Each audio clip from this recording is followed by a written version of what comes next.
spotting the Easter eggs in a movie is all part of the fun of watching them, especially when it comes to Marvel movies, and Captain Marvel is no different. The latest MCU offering sees Brie Larson play the first lead female superhero in the Marvel franchise as Carol Danvers. Those familiar with the comic books will be well aware of the Captain Marvel who came before her, Marvel. Unsurprisingly, there's a few references to her predecessor, but there's a few other fun Easter eggs too. Here are a few Captain Marvel Easter eggs we've spotted.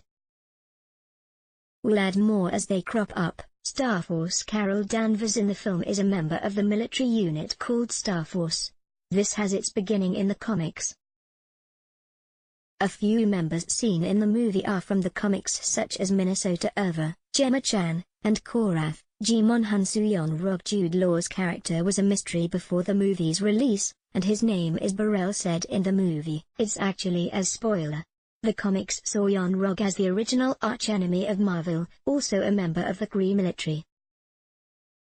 The main aim was to kill Marvel and get his girlfriend. Project Pegasus. Nick Fury was testing the Tesseract at the start of the Avengers at the facility.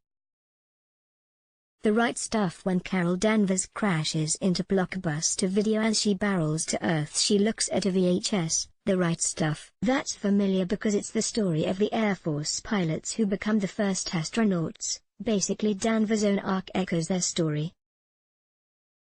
Photon. The fighter pilots in Captain Marvel all have call signs, like in Top Gun. Maria Rambeau's is Photon, which is reference to the code name from the comics by Monica Rambeau. That's her daughter in the film. Dr. Lawson. Annette Bening was one of the mysteries before the movie's release. Who would she play?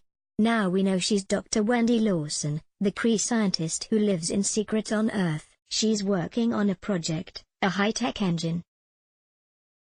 The Captain Marvel comics come in here again. The secret identity in the 60s comics was Dr. Walter Lawson, who worked on a top-secret military facility. Stan Lee. Every Marvel film has a Stan Lee cameo, and this is no different. Even though Lee died last year, he pops up in one of his last cameos. Carol Danvers walks past him when she's looking for the Skrull on the subway. Stan sits at the window, looking at a script for Mallrats. That's the 1995 film he appeared in as himself. Future Captain Marvel. Maria's daughter wants to head off to space just like Carol, but she's told she needs to learn to glow like your Auntie Carol. This is most likely a nod to the moniker in the comics, who has powers which involve her glowing like Carol Danvers. She even was known as Captain Marvel in the comics for a while.